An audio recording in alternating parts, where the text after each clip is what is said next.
그 성읍 사람들이 엘리사에게 말하되 우리 주인께서 보시는 바와 같이 이 성읍의 위치는 좋으나 물이 나쁨으로 토산이 익지 못하고 떨어지나이다. 엘리사가 이르되 새 그릇에 소금을 담아 내게로 가져오라 하매 곧 가져온지라. 엘리사가 물 근원으로 나아가서 소금을 그 가운데에 던지며 이르되 여호와의 말씀이 내가 이 물을 고쳤으니 이로부터 다시는 죽음이나 열매 맺지 못함이 없을지니라 하셨느니라 하니 그 물이 엘리사가 한 말과 같이 고쳐져서 오늘에 이르렀더라. 엘리사가 거기서 베델로 올라가더니 그가 길에서 올라갈 때에 작은 아이들이 성읍에서 나와 그를 조롱하여 이르되 대머리여 올라가라 대머리여 올라가라 하는지라. 엘리사가 뒤로 돌이켜 그들을 보고 여호와의 이름으로 저주하매 곧 수풀에서 암곰 둘이 나와서 아이들 중에 42명을 찢었더라. 성경 본문 순서를 보면 오늘 설교 말씀은 엘리사 강해의 두 번째 시간이 되어야 합니다. 엘리야가 하늘로 승천하고 엘리사 위로 성령이 임하셔서 그가 이스라엘의 선지자가 되고 난 후 가장 먼저 한 일이 오늘 본문이기 때문이죠. 그러니까 오늘 본문은 엘리사가 선지자로서 가장 처음 한 일입니다. 옛날 성경에는 엘리사의 기적이라고 소제목이 달려 있는데 사실 이 내용은 선지자가 무엇을 하는 존재인지를 우리에게 보여줍니다. 즉 선지자의 역할, 소명, 정체성을 말해주고 있는 것이죠. 그러나 우리는 이미 선지자가 무엇을 하는 사람인지를 알고 있습니다. 왜냐하면 엘리사 강해 첫 번째 시간에서 그리고 팔복 강해와 사도행전 강해를 통해서 선지자가 무엇을 하는 사람인지를 계속 나누었기 때문이죠. 선지자는 하나님께서 주신 말씀을 하나님께서 주신 사람들에게 말하는 사람입니다. 신약에서는 그 말의 내용은 예수 그리스도와 하나님 나라 그리고 장차 올 심판을 경고하는 것이었죠. 바로 그것이 신약의 선지자였습니다. 그러나 지금 이 구약 시대 가운데 아직 예수님이 오시지 않으셨고 하나님 나라와 심판에 대한 메시지도 구체화되어 가고 있는 이 상황에서 선지자는 어떤 말을 해야 하는 것일까요? 구약의 선지자는 무슨 말을 하는 사람으로 정의될 수 있을까요? 바로 그것을 오늘 본문이 이야기해주고 있는 것입니다. 선지자의 역할은 두 장소에서 일어난 사건으로 드러납니다. 첫 번째는 여리고에서의 사건이고 두 번째는 베델에서의 사건입니다. 먼저 여리고부터 살펴보죠. 열왕기하 2장 19절 말씀입니다. 그 성읍 사람들이 엘리사에게 말하되 우리 주인께서 보시는 바와 같이 이 성읍의 위치는 좋으나 물이 나쁨으로 토산이 익지 못하고 떨어지나이다. 엘리사의 스승 엘리야는 여리고 맞은편에서 승천하였습니다. 그래서 엘리사는 선지자로 세워지자마자 바로 여리고로 향했죠. 그러자 여리고 사람들이 엘리사에게 하소연을 합니다. 물이 나빠 토산이 익지 못하고 떨어진다고 말이죠.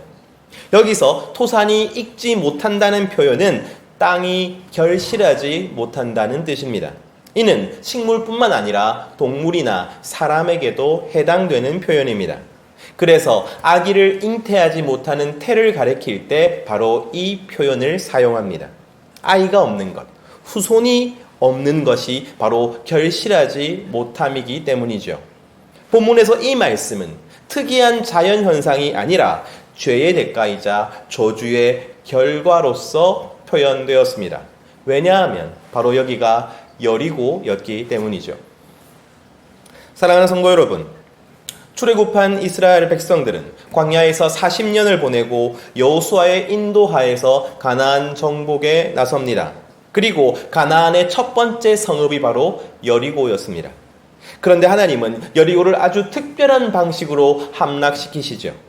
언약궤를 앞세우고 백성들이 여리고성을 계속 돌다가 7번째 날에 다 같이 소리를 지릅니다. 바로 그때 여리고 성벽이 무너집니다. 그리고 하나님은 여리고성 전부를 진멸하라고 명령하셨죠. 사실 가나안 정복 전쟁은 이스라엘 백성들에게 삶의 터전을 새롭게 주시는 전쟁이기도 했지만, 그러나 가나안 족속들의 죄가 너무나도 심하기 때문에 그들을 심판하는 전쟁이기도 했습니다. 그 중에서 여리고가 대표적으로 하나님 앞에서 진멸하는 것이죠. 진멸이란 다른 누구의 소유나 다른 누구의 재건도 허용되지 않는 것입니다. 게다가 여리고의 함락은 오직 하나님의 능력으로 인하여 이루어졌죠. 이는 가나안 정복 전쟁 전체가 하나님의 능력으로 이루어질 것임을 보여주는 것입니다. 이스라엘은 가나안 사람들 앞에서 스스로를 메뚜기라고 불렀습니다. 작고 하찮은 존재로 생각했습니다. 하지만 하나님께서 주권적으로 그들을 승리하게 하신 것이죠. 바로 그것을 여리고가 보여주는 것입니다. 그래서 여리고는 하나님의 심판과 하나님의 구원의 상징이었습니다.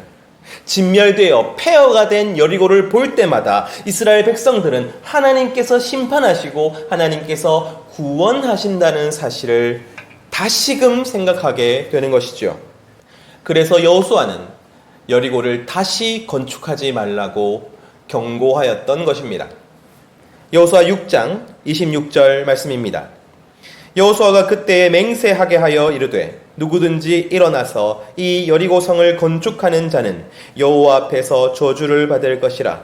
그 기초를 쌓을 때에 그의 맏아들을 잃을 것이요 그 문을 세울 때에 그의 막내 아들을 잃으리라 하였더라. 여러분, 그런데 이스라엘의 가장 악한 왕이 누구라고 하였습니까?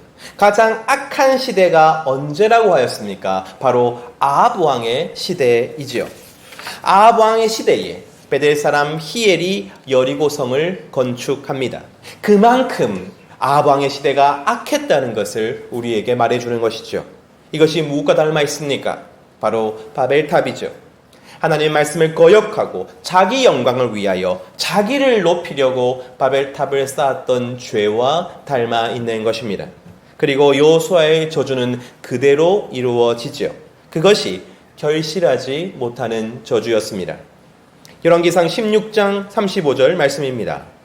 그 시대에 베델 사람 히엘이 여리고를 건축하였는데 그가 그 터를 쌓을 때에 맏아들 아비람을 잃었고 그 성문을 세울 때에 막내 아들 스굽을 잃었으니 여호와께서 눈의 아들 여호수아를 통하여 하신 말씀과 같이 되었더라.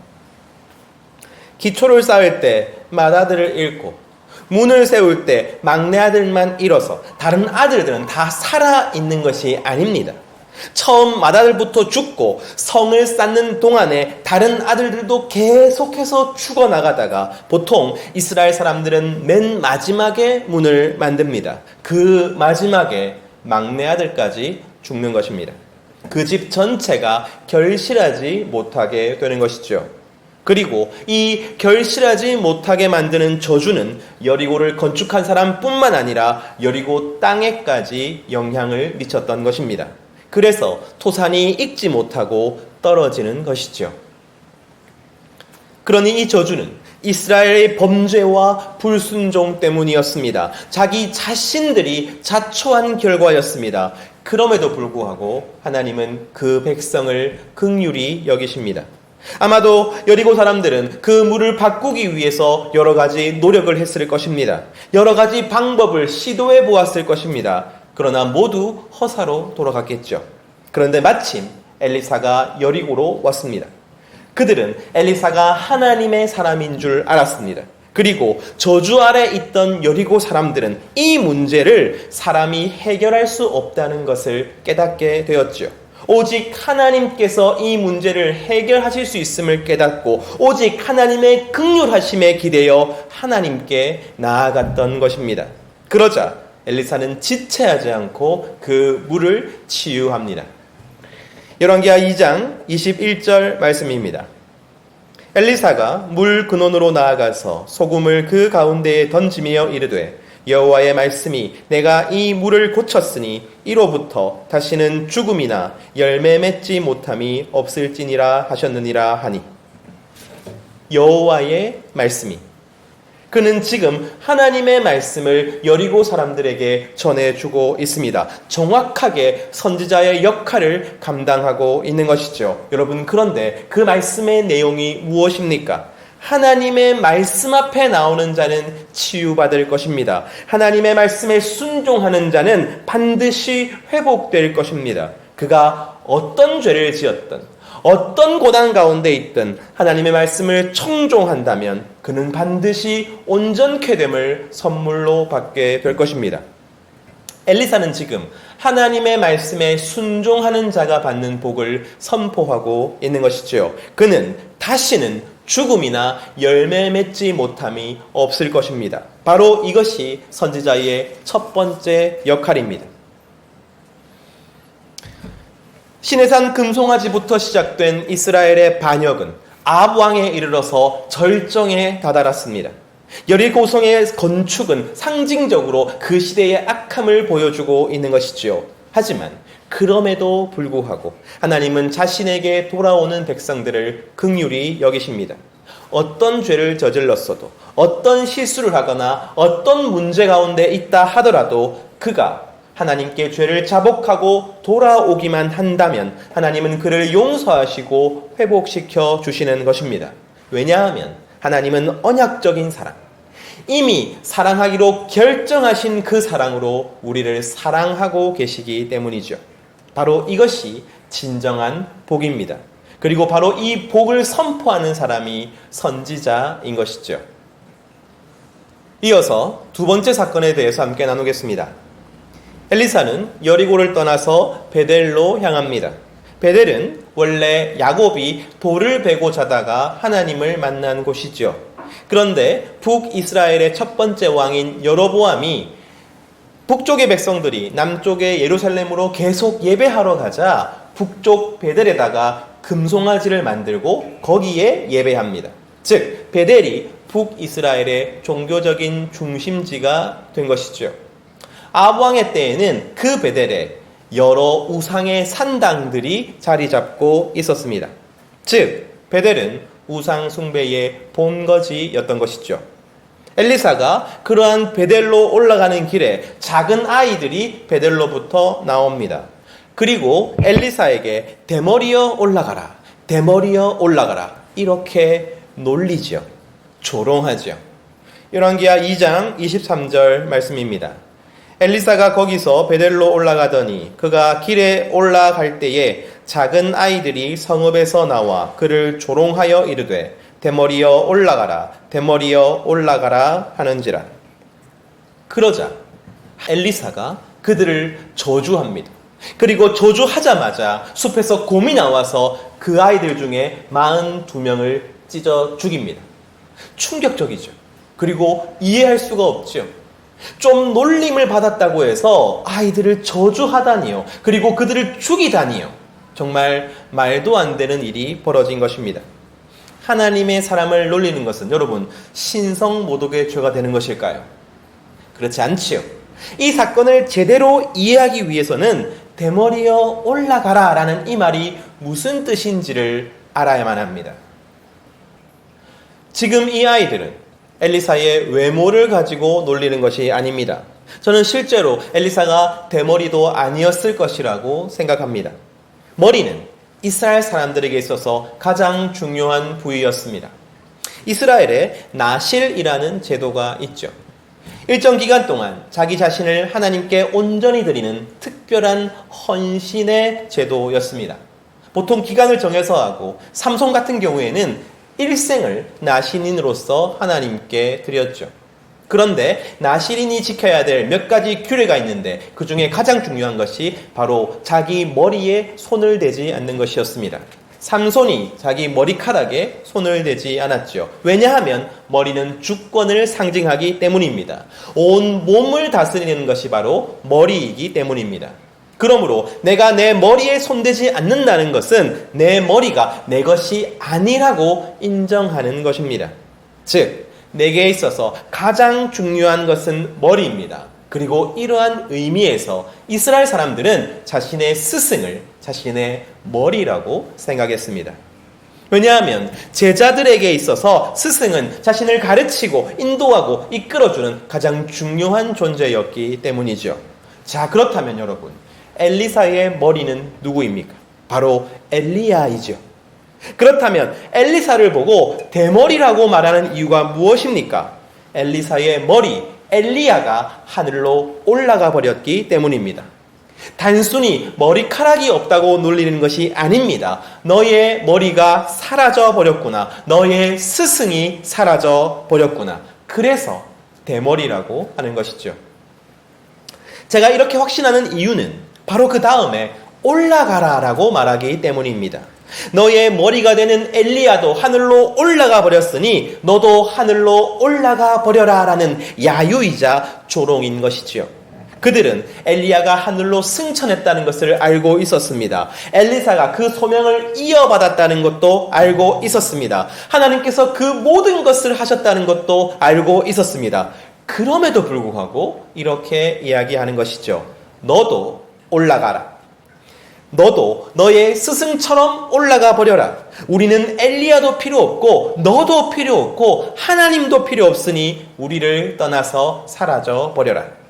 지금 그들은 엘리사가 아니라 하나님을 거절하고 하나님을 무시하고 조롱하고 있는 것입니다.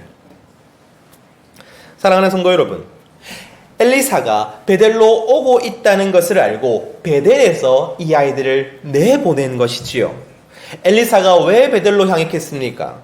여리고처럼 말씀을 선포하러 갔다고 저는 믿습니다. 하지만 베델은 여리고와 정반대의 입장을 취했던 것이죠. 자신의 죄를 자복하고 하나님께 도움을 청했던 여리고 사람들과는 달리 베델 사람들은 엘리야의 승천과 그리고 엘리사에게 임한 성령을 다 알고 있음에도 불구하고 하나님을 거절하고 모욕하기로 마음을 정했던 것입니다. 그래서 엘리사가 망설이지 않고 곧바로 저주했던 것이죠. 이 저주는 개인적인 분노나 원망에서 일어난 것이 아니었습니다. 엘리사는 철저하게 말씀에 근거하여 저주합니다. 하나님을 끝까지 거스르는 자에게 레위기 26장은 아주 길게 경고하고 있습니다. 그 중에서 레위기 26장 22절 말씀입니다. 내가 들짐승을 너희 중에 보내리니 그것들이 너희의 자녀를 움키고 너희 가축을 멸하며 너희의 수효를 줄이니 너희의 길들이 황폐하리라. 엘리사는 하나님을 인정하지 않고 도리어 하나님의 역사를 조롱하고 무시하는 우상 숭배의 인간들에게 하나님의 저주를 선언합니다.